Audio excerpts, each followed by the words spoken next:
ነው 1 ደቂቃ አይፈጅብሽ አንዴ ስሚኝ ምናምን አለች ከዛ አይ በቃ በኋላ ትነግሪኛለሽ አልኩኝና ትምህርት ቤት ሄድኩ በቃ እውነቱን ነው ምንም ግን እየከበደኝ ነበር ምን ልትነግረኝ ነው ምናምን ከብዶኛል ከዛ ሄድኩኝ ትምህርት ቤት ከዛ በ3ኛው ክፍለ ጊዜ በ2ኛው ክፍለ ጊዜ ተጠራውኝና እታጉ ምትባላለች እኛ ትምህርት ቤት ሰራችና ማር አለች ወይ ቤኪ አሞታል እና ሆስፒታል ነኝ አለች ቤኪ አሞታል አዎ እና እናትሽ ሆስፒታል ደቃ እንድታደርሽላት ትፈልጋለች እና ናይስ ትራይ እሺ አይምሮዬ የመጣ የነበረው እማዬ የፈለገ ነገር ቢሆን ቤኪ አይደለም እሷ ብትታመም ማንንም ቢታመም ከትምህርቴ አታስተጓጉለኝ በፍጹም ምን ያህል ቢታመም ነው ምናምን እያልኩ በመኪና ሄድን ኃይለ ማርያም ደረስን ወረድንና ከዛ የሆነ እንደ መግባት ስል የሆነ እንደ ከለከሉኝ ምናምን ድምጽ ግን ሰማለሁ ውስጥ ይጮሃሉ ምናምን ሰማለሁ ምንድነው የተፈጠረው ንገሩኝ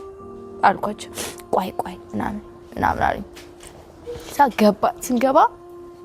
ርብቃ ትባለው እንዲህ ብላ ቁጭ ብላለች ማለት ነውና ያለቀሰች ነው እንዲህ ብላ ቁጭ ብላ ኢሚዲየትሊ አይምሮ ውስጥ የመጣው ቤኪ ነው በቤኪ ነው የሰማሁት በቃ ቤኪ ነው የሆነ ነገር የሆነው ብዬ ነው የመጣልኝ አይምሮ ውስጥ ማለት ርብቃ የምትባል ያክስቴ ልጅ አብራት ስላዋለደቻት በጣም በቤኪ ብዙ ስቃይ ስላየች ለቤኪ የተለየ ፍቅር አላት ለመጨረሻው ወንድሜ በጣም የተለየ ፍቅር አላትና እንደዛ በቃ እሷ ናት ምናምን ሳ እንዬ የምትባለው አክስቴ መጣች ምናምን የሆነ አላስተውስም የሆነ ብዙ ይልብኛል ምናምን ይሄን ያህል አላስታውሰውም ነገሩን ብቻ እንዬ የምትባለው አክስቴ መጣችና ልቀቋት ምናምን ነገር ልቀቋት በቃ አምነች ሳ በቃ ሄድኩኝ እዛ እየመሩኝ ምናምን እጄን እንደዚህ ይዘውኛል ሄድኩኝ ምናምን ሰው እያለቀሰ ነው እማዬ ታለች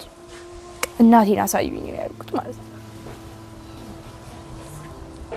ከዛ